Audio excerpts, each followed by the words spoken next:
Hi, welcome to yet another episode of Rehab Radio presented to you by Niramaya Hospital. ഇന്ന് നമ്മോടൊപ്പം ചേരുന്നത് Niramaya hospital department of physiotherapy HOD doctor Rinshad Vadakkel. Welcome doctor. ഞാൻ ആദ്യം തന്നെ ചോദിക്കട്ടെ, physiotherapy അതായത് ഇപ്പോഴത്തെ പ്രസന്റ് സിറ്റുവേഷനിൽ ഭയങ്കരമായിട്ട് പ്രാധാന്യം കൂടി വരുന്ന ഒരു ചികിത്സാ മേഖലയാണ്. കൂടുതലായിട്ട് ഇപ്പം എല്ലാവരും അറിഞ്ഞു തുടങ്ങുന്ന ഒരു ചികിത്സാ മേഖലയാണ്. ഇപ്പം നമ്മൾ പ്രസന്റ് സൊസൈറ്റിയിൽ എന്താണ് ഫിസിയോതെറാപ്പീൻ്റെ ഒരു റോൾ, ഒരു പ്രാധാന്യം എന്താണ്? ഫിസിയോതെറാപ്പിയുടെ പ്രാധാന്യം ഇന്നത്തെ സൊസൈറ്റിയിൽ വളരെ ഒരു അത്യാവശ്യമായിട്ടുള്ളൊരു മേഖലയായി മാറിയിരിക്കുകയാണ്. കാരണം ഇന്നത്തെ ഒരു ജനറേഷൻ അല്ലെങ്കിൽ ഇന്നത്തെ ഒരു സമൂഹം എന്ന് പറയുന്നത് ഒന്നും കൂടി ഒരു ഫിസിക്കൽ ഇനാക്ടിവിറ്റി, അതായത് ഫിസിക്കൽ ഇനാക്റ്റീവ്, അതായത് പഴയ പോലെ ഫിസിക്കലി ആക്റ്റീവ് അല്ല, അല്ലെങ്കിൽ ഒന്നും കൂടെ ഒരു സെഡൻറ്ററി ലൈഫ് സ്റ്റൈൽ. കാരണം ഇന്ന് പല ചേഞ്ചസ് ഉണ്ട്, എല്ലാം ഈസിലി ആക്സസിബിൾ ആണ്. ഈവൻ ഫുഡ് പോലും നമുക്ക് സൊമാറ്റോ അല്ലെങ്കിൽ അങ്ങനെ എന്തെങ്കിലും ഒരു ക്ലിക്കിൽ നമുക്ക് കിട്ടുന്ന ഒരു സിറ്റുവേഷൻ ആണെന്നുള്ളത്. അപ്പോൾ അതുകൊണ്ട് തന്നെ ജനങ്ങൾ അല്ലെങ്കിൽ സാധാരണ ആൾക്കാർ പ്രായം ഒന്നും ഇല്ലാതെ തന്നെ, വ്യത്യാസമില്ലാതെ തന്നെ, ചെറിയവരായാലും വലിയവരായാലും എല്ലാവരും ആ ഒരു ലൈഫ് സ്റ്റൈലിലേക്ക് കടന്നിരിക്കുകയാണ്. അപ്പോൾ ഈ ഒരു സിറ്റുവേഷനിൽ ഫിസിയോതെറാപ്പി വളരെ അത്യാവശ്യമാണെന്ന് പറയാൻ കാരണം നമുക്കെപ്പോഴും ഫിസിക്കലി ഒരു എന്താ പറയുക ആക്ടിവിറ്റി അത്യാവശ്യമാണ്. അപ്പോൾ അതൊന്ന് സയൻറ്റിഫിക്കലി വേണ്ട രീതിയിൽ എന്താണോ അത്യാവശ്യം ആ രീതിയിൽ നമുക്ക് വേണമെന്നുണ്ടെങ്കിൽ ഒരു ഫിസിയോതെറാപ്പി കൺസൾട്ടേഷൻ അല്ലെങ്കിൽ ഒരു ഫിസിയോതെറാപ്പി സെൻറ്റർ, ഒരു ഫിസിയോതെറാപ്പി ഹോസ്പിറ്റലിൻ്റെ അത്യാവശ്യം കൂടി വരികയാണ്. അതിപ്പോൾ ഈവൻ പെയിൻ കേസ് ആയിക്കോട്ടെ, അല്ലെങ്കിൽ ഒരു അസുഖമില്ലാത്ത ആളായിക്കോട്ടെ, നമ്മളെല്ലാവരും ഒന്നുകൂടെ കോൺഷ്യസ് ആണ് ഇന്നത്തെ കാലത്ത്. നമ്മൾ നടത്തം എങ്ങനെയായിരിക്കണം, നമ്മളുടെ പോസ്ചർ എങ്ങനെയായിരിക്കണം, നമ്മളുടെ പേഴ്സണാലിറ്റി എങ്ങനെയായിരിക്കണം. അപ്പോൾ ഇങ്ങനത്തെ കണ്ടീഷൻസിൽ നമുക്ക് പോസ്ചർ എന്തെങ്കിലും കറക്ഷൻസ് വേണമെങ്കിലോ, അല്ലെങ്കിൽ ഒരു നടത്തത്തിൽ എന്തെങ്കിലും വ്യത്യാസങ്ങളുണ്ടെങ്കിലോ, ഇനി അതല്ല ഒരു അസുഖം വന്നിട്ട് ഒരു വീക്ക്നെസ് അല്ലെങ്കിൽ ഒരു പാരലിസിസ് ഉണ്ടാകുമ്പോൾ അത് ട്രീറ്റ്മെൻറ്റിലൂടെ മാറ്റണമെങ്കിൽ ഫിസിയോതെറാപ്പി അത്യാവശ്യമാണ്. ഇപ്പോൾ പറയണ്ടായി നമുക്ക് എല്ലാ മേഖലയിലും എല്ലാ ആളുകൾക്കും വളരെയധികം ഇപ്പോൾ ഇമ്പോർട്ടൻസ് ഉള്ളൊരു ഫീൽഡാണ് ഫിസിയോതെറാപ്പി. നമ്മളിപ്പം ഏതൊക്കെ തരം പേഷ്യൻസിനാണ് നമ്മളിപ്പം കൂടുതലായിട്ട് ഇവിടെ നിരാമയ ഹോസ്പിറ്റലിൽ ഇൻ പെർട്ടിക്കുലർ നമ്മൾ ഏതൊക്കെ തരം പേഷ്യൻസിനാണ് കൂടുതലായിട്ട് ഫിസിയോതെറാപ്പി ട്രീറ്റ്മെൻറ്റ്സ് ആയിട്ട് കൊടുക്കുന്നത്? ട്രീറ്റ്മെൻറ്റ്സ് ആയിട്ട് ഞാൻ പറഞ്ഞതുപോലെ സാധാരണ ഒരു പോപ്പുലേഷൻ, അതായത് അസുഖമില്ലാത്തൊരു പോപ്പുലേഷൻ വരുന്നുണ്ട്. ഇനി അതല്ല ന്യൂറോളജിക്കൽ കണ്ടീഷൻസ്, അതായത് സ്ട്രോക്ക് അല്ലെങ്കിൽ സ്പൈനൽ കോഡ് ഇഞ്ചുറി അല്ലെങ്കിൽ പാർക്കിൻസൺസ് അങ്ങനത്തെ എന്തെങ്കിലും കണ്ടീഷൻസ്, അല്ലെങ്കിൽ ഓർത്തോപെഡിക് ആയിക്കോട്ടെ, എന്തെങ്കിലും തേയ്മാനം, മുട്ട് തേയ്മാനം അല്ലെങ്കിൽ ഡിസ്ക് ബൾജ് അങ്ങനത്തെ കണ്ടീഷൻസ്. പിന്നെ കുട്ടികളിലുള്ള അവരുടെ വളർച്ചകളിൽ എന്തെങ്കിലും ബുദ്ധിമുട്ടുണ്ടെന്നുണ്ടെങ്കിൽ അത്. പിന്നെ സ്പോർട്സ് ഇഞ്ചുറി, കറക്റ്റ് സമയത്ത് കുട്ടി നടക്കുന്നില്ല, അവരുടെ ഡെവലപ്മെന്റൽ മൈൽ സ്റ്റോൺ കറക്റ്റ് ടൈമിൽ അച്ചീവ് ചെയ്തിട്ടില്ല എന്നുണ്ടെങ്കിൽ, പിന്നെ ഒരു സ്പോർട്സ് ഇഞ്ചുറി കേസസ് ഇപ്പോൾ അത്ലറ്റ്സ് എല്ലാം ഉണ്ട്. അവർക്ക് അവരുടെ പെർഫോമൻസിനെ, അവരുടെ ഫിസിക്കൽ കപ്പാസിറ്റി നല്ലൊരു ബാധിക്കും. എത്രത്തോളം ഫിറ്റാണോ, എത്രത്തോളം ഫിസിക്കലി അവർ ഓക്കെ ആണോ, അതിനനുസരിച്ചായിരിക്കും അവരുടെ പെർഫോമൻസ്. അപ്പോൾ ഈ പറഞ്ഞ എല്ലാ മേഖലയിലും ഫിസിയോതെറാപ്പി, ഈ പറഞ്ഞ എല്ലാ പോപ്പുലേഷനിലും ഫിസിയോതെറാപ്പി വളരെ അത്യാവശ്യം ഇന്നത്തെ കാലഘട്ടം. അതുപോലെ ഇപ്പോൾ നമ്മുടെ നിരാമയ ഹോസ്പിറ്റലിൽ ഡിപ്പാർട്ട്മെന്റ് ഓഫ് ഫിസിയോതെറാപ്പി ഇപ്പോൾ വർഷങ്ങളുടെ സേവന പാരമ്പര്യമുള്ള ഒരു ഡിപ്പാർട്ട്മെന്റ് ആണല്ലോ. ഇപ്പോൾ നമുക്ക് ചുറ്റും ഒരുപാട് ഫിസിയോതെറാപ്പി സെന്റേഴ്സ്, ഒരുപാട് ഹോസ്പിറ്റലിൽ ഫിസിയോതെറാപ്പി ഡിപ്പാർട്ട്മെന്റ്സ് പ്രവർത്തിച്ചു വരുന്നുണ്ട്. ഈ ഫിസിയോതെറാപ്പി ഡിപ്പാർട്ട്മെന്റ്സിൽ നിന്നെല്ലാം നിരാമയിലെ ഫിസിയോതെറാപ്പി ഡിപ്പാർട്ട്മെന്റ് എന്തുകൊണ്ടാണ് സ്പെഷ്യൽ ആവുന്നത്? എന്താണ് നമുക്ക് മാത്രമായിട്ട്, വാട്ട് സെറ്റ്സ് അസ് അപ്പാർട്ട്? അത് നമ്മുടെ ഡിപ്പാർട്ട്മെൻറ്റ് പറഞ്ഞാൽ ഗ്രൂപ്പ് ഓഫ് എക്സ്പെർട്ടൈസിൻ്റെ സേവനം നമ്മൾ പ്രൊവൈഡ് ചെയ്യുന്നുണ്ട്. പിന്നെ അവിടെ ഒരു 1:1 റേഷ്യോയിൽ നമുക്ക് പേഷ്യൻസിനെ നമുക്ക് ട്രീറ്റ് ചെയ്യാൻ പറ്റുന്നുണ്ട്. ഞാൻ പറഞ്ഞ ഗ്രൂപ്പ് ഓഫ് എക്സ്പെർട്ടൈസ് എന്ന് ഉദ്ദേശിച്ചത് പല മേഖലയിലും ഫിസിയോതെറാപ്പി, അതായത് ഓർത്തോ, ന്യൂറോ, കാർഡിയോ, ഇതിലെല്ലാം സ്പെഷ്യലൈസ് ചെയ്ത് അതിലെല്ലാം എക്സ്പെർട്ടൈസ് ആയിട്ടുള്ളൊരു ഗ്രൂപ്പ് ഓഫ് ഫിസിയോസിൻ്റെ സേവനം നമ്മൾ ഇവിടെ പ്രൊവൈഡ് ചെയ്യുന്നുണ്ട്. അപ്പോൾ ഇങ്ങനെ വരുമ്പോൾ ഇപ്പോൾ സാധാരണ ഒരു ക്ലിനിക്കിനെ നമ്മൾ കമ്പയർ ചെയ്യുമ്പോൾ ഇവിടെ അറ്റ് എ ടൈം ഒരു ഫിസിയോതെറാപ്പിസ്റ്റ് ഒരു പേഷ്യൻറ്റിനെ നോക്കുക, ആ ഒരു രീതിയാണ് നമ്മൾ ഫോളോ ചെയ്യുന്നത്. പിന്നെ അത് കിട്ടുമ്പോൾ പേഷ്യൻസിന് ഗുണം എന്ന് പറയുമ്പോൾ അവരുടെ ഓരോരുത്തരുടെയും പർട്ടിക്കുലർ കണ്ടീഷൻസ്, ആ ഒരു കണ്ടീഷൻസിലേക്ക് ഡിസൈൻഡ് ആയിട്ട് അവർക്ക് നമുക്ക് എന്താക്കാം ട്രീറ്റ്മെൻറ്റ് പ്രൊവൈഡ് ചെയ്യാൻ പറ്റും. പിന്നെ അത് മാത്രമല്ല, നമ്മൾ ഒരു പേഷ്യൻ്റ് വരുമ്പോൾ നമ്മൾ ഡീലിങ്സ് എന്ന് പറഞ്ഞാൽ അല്ലെങ്കിൽ നമ്മളുടെ ആ ഒരു ഫസ്റ്റ് സ്റ്റേജ് എന്ന് പറഞ്ഞാൽ നമ്മളുടെ ഒരു ഗ്രൂപ്പ് ഓഫ് ഇൻട്രാക്ഷൻ അല്ലെങ്കിൽ ആ പേഷ്യൻസിനെ അല്ലെങ്കിൽ പേഷ്യൻസിൻ്റെ ആൾക്കാരെ ഇരുത്തിയുള്ളൊരു ഡിസ്കഷൻ, ഇതെല്ലാം നമ്മളിവിടെ പ്രൊവൈഡ് ചെയ്യുന്നുണ്ട്. പിന്നെ അത് മാത്രമല്ല ഓരോ പീരിയോഡിക്കലായിട്ടുള്ള റീവാലുവേഷൻ, അതിൻ്റെ ബേസിസിൽ നമ്മളൊരു ഗോൾ സെറ്റ് ചെയ്യുന്നു. ആ ഗോളിലേക്ക് നമ്മൾ എത്തിയോന്ന് നമ്മൾ ഇടയ്ക്കിടയ്ക്ക് നമ്മൾ സ്വയം പരിശോധിക്കുന്നു. അതിൻ്റെ മാറ്റങ്ങൾ നമ്മളെ പേഷ്യൻസിന് കാണിച്ചു കൊടുക്കുന്നു. ഇതെല്ലാം ചെയ്യുമ്പോൾ ഇതൊക്കെ തന്നെയാണ് നമ്മുടെ ഡിപ്പാർട്ട്മെൻറ്റിന് ഒരു യുണീക്ക് ഫാക്ടർ, അല്ലെങ്കിൽ നമ്മൾ ഫോളോ ചെയ്യുന്നൊരു സംഭവം. അതാണ് എനിക്ക് തോന്നിയിട്ടുള്ളത്. അതായത് സയന്റിഫിക് ആയിട്ടുള്ള ഒരു രീതിയിലുള്ള ഒരു ട്രീറ്റ്മെന്റ് മെത്തേഡാണ്. സയന്റിഫിക് ആണ്, പിന്നെ പോരാതെ ടൈലേർഡ് ആണ്, പിന്നെ പേഴ്സണലൈസ്ഡ് ആണ്. ഓക്കെ. അതുപോലെ നമുക്ക് എത്ര ടൈം അവൈലബിൾ ആണ് ഇപ്പോൾ നമ്മുടെ ഫിസിയോതെറപ്പി ഡിപ്പാർട്ട്മെന്റ് ഹോസ്പിറ്റലിൽ? നമ്മളുടെ ടൈമിംഗ് എന്ന് പറഞ്ഞാൽ പല ടൈപ്പ് പേഷ്യൻസ് ഉണ്ടാവും. ഇപ്പോൾ ഉദ്യോഗസ്ഥരെല്ലാം ഉണ്ട്, ബാങ്ക് ഉദ്യോഗസ്ഥർ അല്ലെങ്കിൽ ടീച്ചേഴ്സ് അല്ലെങ്കിൽ വേറെ എന്തെങ്കിലും ഗവൺമെൻറ് ഉദ്യോഗസ്ഥർ. ഇവർക്കെല്ലാം ഒരിക്കലും രാവിലെ അല്ലെങ്കിൽ ഒരു ആ പകൽ സമയത്ത് അതെ ആ ടൈമിൽ വരാൻ ബുദ്ധിമുട്ടായിരിക്കും. അതുകൊണ്ട് തന്നെ നമ്മൾ അവരെ മുൻനിർത്തിക്കൊണ്ട് അല്ലെങ്കിൽ അവരെ നമ്മൾ അവരെയും കൂടി ട്രീറ്റ്മെൻറ്റ് പ്രൊവൈഡ് ചെയ്യാൻ വേണ്ടി രാവിലെ ഒരു 8:30 to 9 o'clock 10 o'clock വരെ നമ്മളിവിടെ ഫിസിയോതെറാപ്പി ഡിപ്പാർട്ട്മെന്റ് നൈറ്റ് ഷിഫ്റ്റും കൂടി ഉണ്ട്. ഓക്കെ. അതുപോലെ ഫിസിയോതെറാപ്പിയിൽ ഇപ്പം ഒരുപാട് ഇന്നോവേഷൻസ് ഒക്കെ, പുതിയതായി ടെക്നോളജികളൊക്കെ വരുന്ന ഒരു സമയമാണല്ലോ. എന്തൊക്കെയാണ് ഇപ്പം നിരാമയ ഹോസ്പിറ്റലിൽ സ്പെഷ്യലായിട്ട് നമ്മൾ കൊടുക്കുന്ന പുതിയ മൊഡാലിറ്റീസ് ആയിട്ട് ഇതൊക്കെയായിട്ട് എന്തൊക്കെയാണ് നമ്മുടെ ഡിപ്പാർട്ട്മെന്റിൽ പ്രൊവൈഡ് ചെയ്യുന്നത്? മൊഡാലിറ്റീസ് എന്നതിലുപരി നമ്മുടെ ഫിസിയോതെറാപ്പി ഡിപ്പാർട്ട്മെൻറ്റ് ട്രീറ്റ്മെൻറ്റിൽ നമ്മൾ ഡേ ടു ഡേ അപ്ഡേറ്റഡ് ആണ്. ഇപ്പോൾ എന്തെങ്കിലും ഒരു മെത്തേഡ് അല്ലെങ്കിൽ അത് മെക്കാനിക്കലാവും അല്ലെങ്കിൽ മാനുവലാവും, മെഷീൻസ് യൂസ് ചെയ്തിട്ടുള്ള സംഭവമാവാം, അല്ലെങ്കിൽ സാധാ ഫിസിയോതെറാപ്പിസ്റ്റ് സ്വയം ചെയ്യുന്ന മാനുവൽ തെറാപ്പി പോലത്തെ സംഭവങ്ങളാവാം. ഇത് നമ്മൾ ഡേ ടു ഡേ നമ്മൾ അപ്ഡേറ്റ് ചെയ്യുന്നത്. അത് വേറൊരു ഫാക്ടർ. ഇനിയിപ്പോൾ എക്യുപ്മെൻറ്റ്സ് അല്ലെങ്കിൽ ഒരു മൊഡാലിറ്റി സംഭവം എടുക്കുകയാണെങ്കിൽ ഇവിടെ റോബോട്ടിക് റീഹാബിലിറ്റേഷൻ മുതൽ അല്ലെങ്കിൽ ഒരു സാധാ ഒരു പെയിൻ മാനേജ്മെൻറ്റിന് എന്തൊക്കെയാണ് യൂസ് ചെയ്യുന്നത് അത് മുതലൊരു റോബോട്ടിക് റീഹാബിലിറ്റേഷൻ വരെയുള്ള എല്ലാ എക്യുപ്മെൻറ്റ്സും ഇവിടെ നമ്മൾ ഒരുക്കുന്നുണ്ട്. ഇപ്പോൾ പെയിൻ കേസസിനാണെങ്കിൽ അതിൻ്റെതായ അപ്ഡേറ്റഡ് ആയിട്ടുള്ള മൊഡാലിറ്റീസ്. പിന്നെ ഈ ബാക്ക് പെയിൻ പോലത്തെ കേസുകൾക്ക് റോബോട്ടിക് സ്പൈനൽ ഡീകംപ്രഷൻ തെറാപ്പി. പിന്നെ അതന്നെ എനിക്ക് തോന്നുന്നു നമ്മളെ ഈ ഏരിയയിൽ വേറെ എവിടെ ഇല്ലാന്ന് എനിക്ക് തോന്നുന്നുണ്ട്. കാരണം ഇതിൻ്റെ ഒരു ഗുണം എന്ന് പറഞ്ഞാൽ അല്ലെങ്കിൽ ഇതിൻ്റെ യൂസ് എന്ന് പറഞ്ഞാൽ സെഗ്മെൻ്റലായിട്ടാണ് നമ്മളിവിടെ ട്രാക്ഷൻ കൊടുക്കുന്നത്. ഇപ്പോൾ ഓരോ സ്പൈനൽ സെഗ്മെൻറ്റിനും എവിടെയാണോ അവർക്ക് ഡിസ്ക് ബൾജ് അല്ലെങ്കിൽ ഡിസ്കിൻ്റെ കംപ്രഷൻ ഉള്ളത് ആ ഒരു ഭാഗം മാത്രം സ്പെഷ്യലൈസ് ചെയ്ത് ആ ഭാഗം മാത്രം ഫോക്കസ് ചെയ്തിട്ട് നമുക്ക് കൊടുക്കാൻ പറ്റുന്ന രീതിയിലുള്ള റോബോട്ടിക്, അതായത് പൊതുവെ എല്ലായിടത്തും കണ്ടിട്ടില്ലാത്തൊരു ഒരു പുതിയ ടെക്നോളജിയാണ്.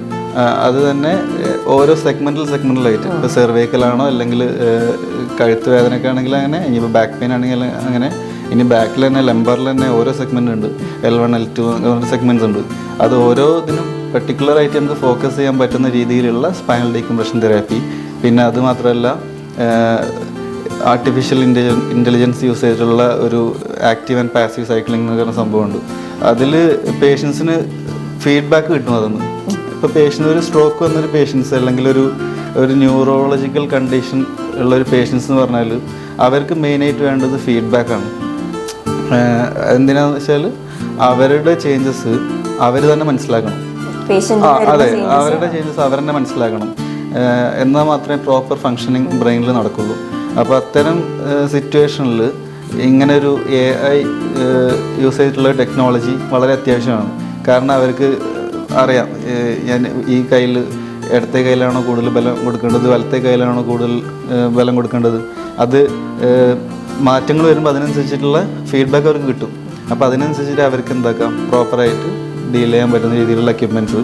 ഇനി റോബോട്ടിക് റീഹാബിലിറ്റേഷനുള്ള അവസരങ്ങളും സൗകര്യങ്ങളും ഇവിടെ ചെയ്യുന്നുണ്ട്. കാരണം ഒരു മാനുവൽ റീഹാബിലിറ്റേഷൻ പ്രോസസ്സ് കഴിഞ്ഞ് അവർക്കൊരു നെക്സ്റ്റ് ലെവലിലേക്ക് അവരുടെ റീഹാബിലിറ്റേഷൻ പോകണമെന്നുണ്ടെങ്കിൽ ഇത്തരം മൊഡാലിറ്റീസൊക്കെ അത്യാവശ്യമാണ്. അപ്പോൾ അതെല്ലാം നമ്മളിവിടെ ഒരുക്കുന്നുണ്ട്. ഇപ്പം ഇവിടെ നമ്മുടെ നിരാമയ ഹോസ്പിറ്റലിലെ ഡിപ്പാർട്ട്മെന്റ് ഓഫ് ഫിസിയോതെറപ്പിയിൽ ഒരു പുതിയ പേഷ്യൻ്റ് വരികയാണെന്നുണ്ടെങ്കിൽ ആ പേഷ്യൻ്റ് എങ്ങനെയായിരിക്കും നിങ്ങളൊരു കോഴ്സ് ഓഫ് ആക്ഷൻ എങ്ങനെയാണ് ഒരു പുതിയ പേഷ്യൻ്റ് വന്നു കഴിഞ്ഞാൽ? രണ്ട് രീതിയിൽ നമ്മൾക്കത് നമ്മളിവിടെ ഒരു അഡ്മിഷൻ എടുക്കുക അല്ലെങ്കിൽ ഒരു പേഷ്യൻ്റ് വരുമ്പോൾ രണ്ട് രീതിയിൽ ഞങ്ങളത് ഡീൽ ചെയ്യുന്നുണ്ട്. ഒന്ന്, പേഷ്യൻ്റ് ചിലപ്പോൾ വളരെ ദൂരം നിന്നുള്ള ആൾക്കാരായിരിക്കും.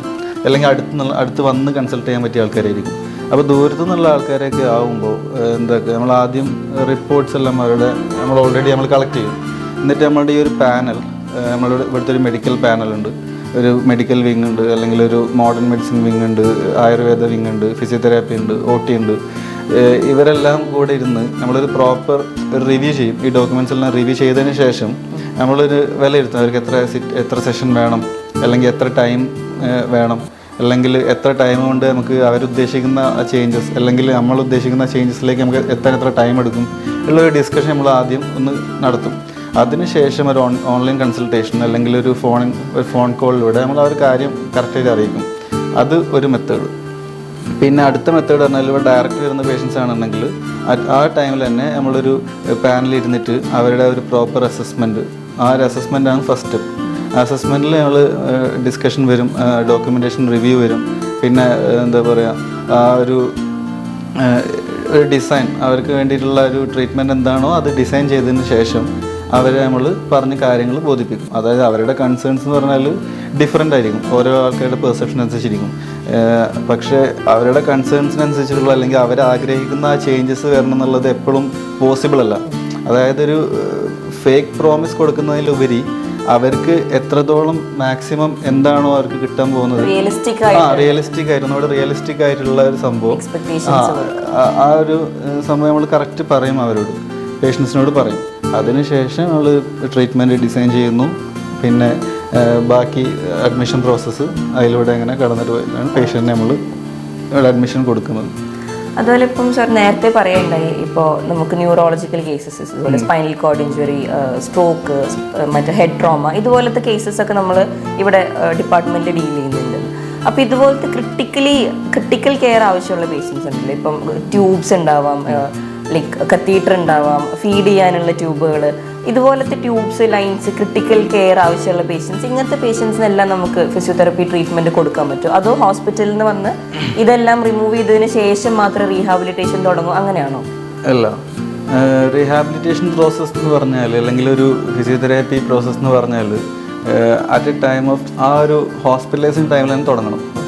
പേഷ്യൻ്റ് ഈവൻ ICUവിൽ ഫിസിയോതെറാപ്പി നമ്മൾ പ്രൊവൈഡ് ചെയ്യുന്നുണ്ട്. അതായത് ഇവിടെ പ്രൊവൈഡ് ചെയ്യുന്നതല്ല, ICU ഫിസിയോതെറാപ്പി ഉണ്ട്. അതായത് ആ ഒരു ടൈമിൽ പേഷ്യൻസിന് ആവശ്യമായിട്ടുള്ള കാര്യങ്ങളുണ്ട്. അത് ഫിസിയോതെറാപ്പി നമുക്കൊരു തെറ്റുകാരനുണ്ട്, എക്സസൈസ് മാത്രമാണ് അല്ലെങ്കിൽ ഒരു ഫിസിക്കലി കൊടുക്കുന്ന സംഭവമാണ് എന്നല്ല.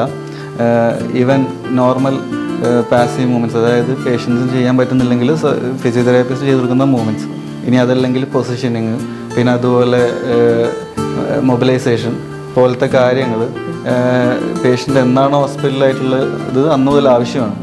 അപ്പോൾ ആ ഒരു ഇതിന് ശേഷം ഹോസ്പിറ്റലൈസേഷൻ ടൈമിന് ശേഷം പേഷ്യൻസിന് ട്രക്കിയോസ്റ്റമി ട്യൂബ് ഉണ്ടാവും, അല്ലെങ്കിൽ യൂറിനറി കാത്തറ്റർ, അല്ലെങ്കിൽ വേറെ എന്തെങ്കിലും കോംപ്ലിക്കേഷൻസ് ഉള്ള പേഷ്യൻസിന് ഇവിടെ വരുമ്പോൾ ഇവിടെ നമുക്ക് ചെയ്യാൻ പറ്റുന്നത് പറഞ്ഞാൽ ഇവിടെ ഒരു മോഡേൺ മെഡിക്കൽ വിങ് ഉണ്ട്, അല്ലെങ്കിൽ ഒരു എമർജൻസി ടീമുണ്ട്. അപ്പോൾ അവരുടെ ഒരു അഡ്വൈസും പിന്നെ ഞങ്ങളുടെ ഒരു ഡിസ്കഷനും കൂടി കഴിഞ്ഞതിന് ശേഷം നമ്മൾ ട്രീറ്റ്മെൻറ്റ് പ്രൊവൈഡ് ചെയ്യുന്നത് പറ്റുന്ന ഇൻറ്റൻസിറ്റിയിൽ. അതായത് ഒരു എല്ലാ പേഷ്യൻസിനും ഒരേ ഇൻറ്റൻസിറ്റിയിൽ എക്സസൈസ് കൊടുക്കാൻ പറ്റില്ല, അത് ഡിപ്പെൻസ്, പേഷ്യൻസ് അനുസരിച്ച് മാറും.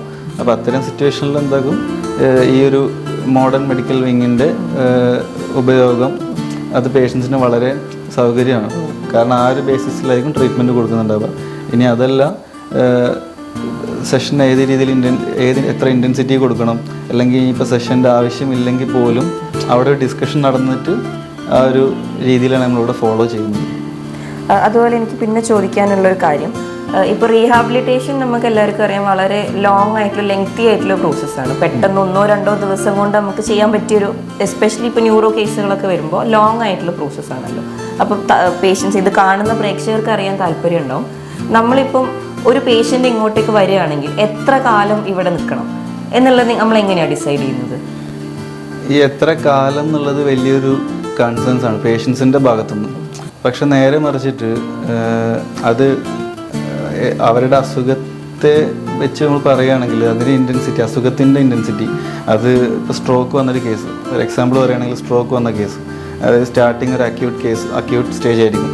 അപ്പോൾ അവർക്കുള്ള ആ ഒരു ഡ്യൂറേഷൻ ആയിരിക്കില്ല ഒരു ക്രോണിക് ഫേസിലുള്ള അല്ലെങ്കിൽ ഒരു ലേറ്റ് ഫേസിലുള്ള സ്ട്രോക്സ്.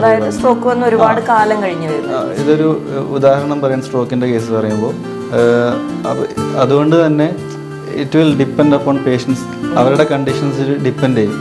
അതുകൊണ്ട് ഒരു സമയം നമുക്ക് പറയാം. അത് ഒരു റീഹാബിലിറ്റേഷൻ പ്രോസസ്സ് തുടങ്ങി ഒരു നേരത്തെ പറഞ്ഞല്ലോ ഒരു ഇവാലുവേഷൻ ഉണ്ടാവും, നമ്മളതിൽ ഗോൾ സെറ്റ് ചെയ്യും. അതിൻ്റെ ബേസിസിൽ നമുക്ക് തുടക്കത്തിൽ പറയാൻ പറ്റിയില്ലെങ്കിലും ഒരു ടൈം എത്തുമ്പോൾ നമുക്ക് പറയാൻ പറ്റും ഇത്ര നിൽക്കണം, ഇത്ര ചേഞ്ചസ് ഉണ്ടാവും. ഇനി നേരെ മറിച്ചിട്ട് ഒരു സ്പോർട്സ് കേസോ അല്ലെങ്കിൽ ഒരു ഓർത്തോ കേസോ അങ്ങനത്തെ ഒരു ഫ്രാക്ചർ കേസ് അല്ലെങ്കിൽ എന്താ പറയുക ഒരു പെയിൻ കേസ് എന്തെങ്കിലും വരികയാണെങ്കിൽ മേ ബി നമുക്ക് പറയാൻ പറ്റുമായിരിക്കും ഒരു 1 വീക്ക് വേണം അല്ലെങ്കിൽ 2 വീക്ക് വേണം. അത് ഡിപ്പെൻസ്. ന്യൂറോ കേസസിൽ എപ്പോഴും ടൈം ആദ്യം പറയുന്നതിലും നല്ലത് എന്ന് പറഞ്ഞാൽ ഒരു ആ പ്രോസസ്സിൻ്റെ ഇടയിൽ പറയുന്നതായിരിക്കും. നമ്മളൊരു ഗോൾ അച്ചീവ് ചെയ്ത് കഴിഞ്ഞാൽ നെക്സ്റ്റ് നമ്മളൊരു ഗോൾ പ്ലാൻ ചെയ്യുന്നു, ആ ഗോൾ അച്ചീവ് ചെയ്യുന്നു. അതിൻ്റെ ബേസിസിലായിരിക്കും നമ്മൾ ട്രീറ്റ്മെൻറ്റിൻ്റെ എത്ര ടൈം എടുക്കും, എത്ര ഡ്യൂറേഷൻ നിൽക്കണം എന്നുള്ള സംഭവം നമ്മൾ പേഷ്യൻസിനോട് പറയുന്നത്. അതുപോലെ ഇനി ഇവിടെ വന്ന് റീഹാബിലിറ്റേഷൻ പ്രോസസ്സിന് നമ്മൾ കുറച്ചു കാലം ഇവിടെ നിന്ന് പേഷ്യൻസിന് ചേഞ്ചസ് ഒക്കെ ഉണ്ടായി, ഇനി തിരിച്ചു പോവുകയാണ്, പേഷ്യൻ്റ് വീട്ടിലേക്ക് തിരിച്ചു പോകുന്നൊരു സാഹചര്യത്തിൽ ഇവിടെ നമ്മൾ ഹോസ്പിറ്റലിൽ നിന്നിരുന്ന ഒരു രീതിയിലല്ലല്ലോ അവർ വീട്ടിലുണ്ടാവുക. അതിന് നമുക്ക് എന്തൊക്കെയാണ് ഇവിടെ ഡിപ്പാർട്ട്മെന്റിൽ നിന്ന് നമുക്ക് പേഷ്യന്റിന് ഒരു സഹായമായിട്ട് എന്തൊക്കെയാണ് നമ്മൾ ചെയ്തു കൊടുക്കുന്നത്? നമ്മളുടെ ഹോസ്പിറ്റലിൻ്റെ ഒരു മെയിൻ ഗോൾ അല്ലെങ്കിൽ നമ്മുടെ ഒരു മെയിൻ വിഷൻ അല്ലെങ്കിൽ നമ്മളൊരു വിഷൻ എന്ന് പറയുന്നത് പേഷ്യൻസ് നമ്മളുടെ അടുത്ത് വന്ന് ഇനിയിപ്പോൾ ആഫ്റ്റർ ഹോസ്പിറ്റലൈസേഷൻ അവർ പോയി കഴിഞ്ഞാലും അവരെ സപ്പോർട്ട് ചെയ്യുക അല്ലെങ്കിൽ അവർക്ക് ആവശ്യമായുള്ള കാര്യങ്ങൾ നമ്മൾ ചെയ്തു കൊടുക്കുക എന്നതാണ് നമ്മളുടെ ഒരു വിഷൻ അല്ലെങ്കിൽ മിഷൻ. അപ്പോൾ അതിന് വേണ്ടി നമ്മളിവിടെ ഫോളോ ചെയ്യുന്നൊരു പാറ്റേൺ ഉണ്ട്, ഫോളോ ചെയ്യുന്ന സിസ്റ്റം ഉണ്ട്, ഒരു മെത്തേഡ് ഉണ്ട്. ഡിസൈൻഡ് ഡിസ്ചാർജ് പ്ലാനിങ് എന്ന് പറയും. അതായത് നമ്മൾ ആദ്യം എങ്ങനെയാണോ ഡിസൈൻ ചെയ്തിട്ടുള്ള ഒരു ട്രീറ്റ്മെൻറ്റ് അതുപോലെ തന്നെ നമ്മൾ അവരുടെ ഡിസ്ചാർജ് ടൈമിലും നമ്മളുടെ പ്ലാൻ ഡിസൈൻ ചെയ്യും. അതിൻ്റെ ബേസിസിൽ പേഷ്യൻസിന് അല്ലെങ്കിൽ പേഷ്യൻസിൻ്റെ ടേക്ക് കെയറോട് അല്ലെങ്കിൽ പേഷ്യൻ്റെ ആൾക്കാരോട് നമ്മളുടെ പ്ലാൻ പറഞ്ഞു കൊടുക്കും. അത് ഒരു പർട്ടിക്കുലർ ടൈമിൽ ഫോളോ അപ്പ് ഉണ്ടാവും. ആ രീതിയിലാണ് ഇവിടുന്നൊരു ഡിസ്ചാർജ് പ്രോസസ്സ്, അതായത് അഡ്മിഷൻ പ്രോസസ്സ് പോലെ തന്നെ ഡിസ്ചാർജ് പ്രോസസ്സും ഡിസ്ചാർജിന് ശേഷവും നമ്മൾ അവരെ ഫോളോ അപ്പ് ചെയ്യുക. പിന്നെ അവരുടെ വ്യത്യാസങ്ങൾ നമ്മൾ മനസ്സിലാക്കുക. കാരണം ഇവിടെ ഒരുപാട് ഫാക്ടേഴ്സ് ഉണ്ട്. നമ്മളൊരു ഹോസ്പിറ്റലിലായിരിക്കുമ്പോൾ പേഷ്യൻസിൻ്റെ സൈക്കോളജിക്കൽ കിട്ടുന്ന സപ്പോർട്ട്, പിന്നെ അവരുടെ ഒരു എൻവിറോൺമെൻറ്റ്, പിന്നെ അവർക്ക് കിട്ടുന്ന ഒരു കെയർ, അതെല്ലാം അവരുടെ ഒരു റിക്കവറി പ്രോസസ്സിനെ നന്നായിട്ട് എൻഹാൻസ് ചെയ്യും. അതായത് അവരുടെ പോലെയുള്ള അസുഖമുള്ള ആളുകളെ ചുറ്റും കാണുന്നു. അത് മാത്രമല്ല അതൊരു വലിയൊരു ഫാക്ടറാണ്, അത് സൈക്കോളജിക്കൽ ഫാക്ടറാണ്. പിന്നെ അതുപോലെ ട്രീറ്റ്മെൻ്റ് ആയാലും പിന്നെ എല്ലാ ദിവസവും ഡോക്ടേഴ്സിൻ്റെ റൗണ്ട്സ്, പിന്നെ നമ്മളിവിടുന്ന് ഓരോ കാര്യങ്ങൾ ചോദിക്കുന്നതായാലും പിന്നെ ട്രീറ്റ്മെൻറ്റിൻ്റെ കാര്യങ്ങളിൽ ഇതെല്ലാം അവരുടെ ഡേ ടു ഡേ ലൈഫിനെ ഒന്നുകൂടി ഈസി ആക്കുന്നുണ്ട്. പക്ഷെ നേരെ മറിച്ചിട്ടൊരു ആഫ്റ്റർ ഡിസ്ചാർജ് എന്ന് പറയുമ്പോൾ പേഷ്യൻ്റ് ഒന്നില്ലെങ്കിൽ ഒന്ന് ഐസൊലേറ്റ് ആവും പേഷ്യൻ്റ്. അതായത് അവർ ഒറ്റപ്പെട്ട പോലെ ആവും. അത് അവരുടെ മൊത്തത്തിൽ അവരുടെ ജീവിത നിലവാരത്തെ തന്നെ ബാധിക്കാൻ ചാൻസ് ഉണ്ട്. അപ്പോൾ ഇത്തരം സിറ്റുവേഷൻസ് ഇല്ലാതിരിക്കാൻ വേണ്ടി നമ്മൾ ഫോളോ ചെയ്യുന്നൊരു സിസ്റ്റമാണ് ഡിസൈൻ ഡിസ്ചാർജ് പ്ലാനിങ്. അതിവിടെ നമ്മൾ ഇംപ്ലിമെൻറ്റ് ചെയ്തതിന് ശേഷം അല്ലെങ്കിൽ ആ ഒരു സിസ്റ്റം നമ്മൾ ഡിസ്ചാർജ് ആവുന്ന ടൈമിൽ ഇംപ്ലിമെൻ്റ് ചെയ്ത് പിന്നെ നമ്മൾ പ്രോപ്പറായിട്ടുള്ള ഫോളോ അപ്പ് കാര്യങ്ങൾ വേണ്ടി വന്നാലൊരു റീകൺസൾട്ടേഷൻ അല്ലെങ്കിൽ ഒരു ഓൺലൈൻ കൺസൾട്ടേഷൻ ഇത്തരം കാര്യങ്ങൾ നമ്മൾ ഒരുക്കുന്നത്. അതുപോലെ ഇപ്പോൾ ഇവിടെ നിന്ന് ഡിസ്ചാർജ് ആയിട്ട് ഒരു പേഷ്യൻ്റ് തിരിച്ച് വീട്ടിൽ പോയി കഴിഞ്ഞാൽ നമ്മൾ ഹോസ്പിറ്റലിലുള്ള സൗകര്യങ്ങളല്ലല്ലോ ഒരാൾക്ക് ഒരു പേഷ്യൻറ്റിന് വീട്ടിലുണ്ടാവുന്നത്. നമ്മൾ ഹോസ്പിറ്റൽ ഡിസൈൻ ചെയ്യുന്നത് പേഷ്യൻസിൻ്റെ ആവശ്യങ്ങൾ മുന്നിൽ കണ്ടുകൊണ്ടാണ്. വീടൊരിക്കലും അങ്ങനെ ആവില്ലല്ലോ. അപ്പോൾ ഒരു പേഷ്യൻ്റ് ഇവിടെ നിന്ന് വീട്ടിലേക്ക് തിരിച്ചു പോയി കഴിയുമ്പോൾ അവരുടെ ലൈഫ് ഈസിയർ ആക്കാൻ വേണ്ടി നമുക്ക് വീട്ടിൽ ഒരുപാട് കാര്യങ്ങൾ ചെയ്യാൻ പറ്റുന്നുണ്ട്. പ്രേക്ഷകർക്ക് അറിയാൻ താല്പര്യം ഉണ്ടാവും. അതുപോലെ ഇപ്പം സ്ട്രോക്ക് വന്നിട്ടോ അങ്ങനെ എന്തെങ്കിലും ഉള്ള പേഷ്യൻസിന് വീടുകളിൽ എന്തൊക്കെ ഡിഫറൻസസ് ആണ് നമുക്ക് വരുത്താൻ പറ്റുന്നുണ്ടാവുക? വീടുകളിൽ അല്ല, അവരുടെ ലൈഫ് സ്റ്റൈൽ തന്നെ പല പല മോഡിഫിക്കേഷൻസ് ആവശ്യം വരും. ഒരു പേഷ്യൻ്റ് വീട്ടിൽ ഇപ്പോൾ നമ്മൾ ഒരുപാട് കേട്ടിട്ടുണ്ട്, സ്പൈനൽ കോഡ് ഇഞ്ചറി വന്ന പേഷ്യൻ്റ് കാർ ഓടിക്കുന്നു അല്ലെങ്കിൽ ബൈക്ക് ഓടിക്കുന്നു, അവരെ പഴയ ജോലിയിലേക്ക് തിരിച്ചു പോകുന്നു. ഇതെല്ലാം ഒരു മോഡിഫിക്കേഷൻ്റെ ഭാഗമാണ്. അത് വേണ്ട രീതിയിൽ ഓരോ പേഷ്യൻസിനും ഡിപ്പെൻഡ് ചെയ്തിരിക്കും. ഇപ്പോൾ ഒരു ചെറിയൊരു എക്സാമ്പിൾ പറയുകയാണെങ്കിൽ ഒരു ഹാൻഡ് റെയിൽ, ബെഡിൻ്റെ അടുത്തൊരു ഹാൻഡ് റെയിൽ വെച്ച് കൊടുക്കുന്നത്, അല്ലെങ്കിൽ അവരുടെ എൻട്രൻസിൻ്റെ അവിടെ ഒരു ഹാൻഡ് റെയിൽ വെച്ച് കൊടുക്കുന്ന ഒരു മോഡിഫിക്കേഷനാണ്. അതായത് പരസഹായമില്ലാതെ അവരുടെ ജീവിതചര്യകൾ കൃത്യമായി അല്ലെങ്കിൽ അവർക്ക് പറ്റുന്ന രീതിയിൽ നിർവഹിക്കാൻ പറ്റുന്ന രീതിയിൽ നമ്മളൊരു സിസ്റ്റം അല്ലെങ്കിൽ ഒരു മെത്തേഡ് നമ്മളവിടെ പ്രൊവൈഡ് ചെയ്യുകയാണെങ്കിൽ അതൊരു മോഡിഫിക്കേഷനാണ്. അപ്പോൾ നേരത്തെ ഞാൻ പറഞ്ഞു ഡിസൈൻ ഡിസ്ചാർജ് പ്ലാനിങ്, അതിൽ ഡിസൈൻ ഡിസ്ചാർജ് പ്ലാനിങ്ങിൽ എന്താ ഈ ഒരു മോഡിഫിക്കേഷൻ്റെ കാര്യം വരെ നമ്മൾ ഇൻക്ലൂഡ് ചെയ്യിപ്പിക്കുന്നുണ്ട്. ഇപ്പോൾ ഒരു സ്പൈനൽ കോഡ് ഇഞ്ചറി കേസസിൽ നമുക്ക് ഒരു കംപ്ലീറ്റ് കട്ടാണെന്നുണ്ടെങ്കിൽ it's not possible to come back to their normal life.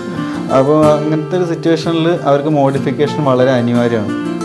അപ്പോൾ അത്തരം സിറ്റുവേഷനിൽ ഈവൻ വണ്ടി വരെ മോഡിഫൈ ചെയ്തിട്ട് അവർക്ക് പറ്റുന്ന രീതിയിലാക്കാം, അല്ലെങ്കിൽ വീട്ടിലെ സിറ്റുവേഷൻസ്, വീട്ടിൽ എന്തെങ്കിലും മോഡിഫിക്കേഷൻ വരുത്തുക, ഇതൊക്കെ അവരുടെ ആക്ടിവിറ്റി ഓഫ് ഡെയിലി ലിവിങ്, അതായത് അവരുടെ ഡെയിലി ജീവിത നിലവാരത്തെ ഒന്നും കൂടി ഇമ്പ്രൂവ് ചെയ്യാനൊക്കെ ഉപകാരപ്പെടുന്നു. Thank you, sir. It was wonderful having you on the show.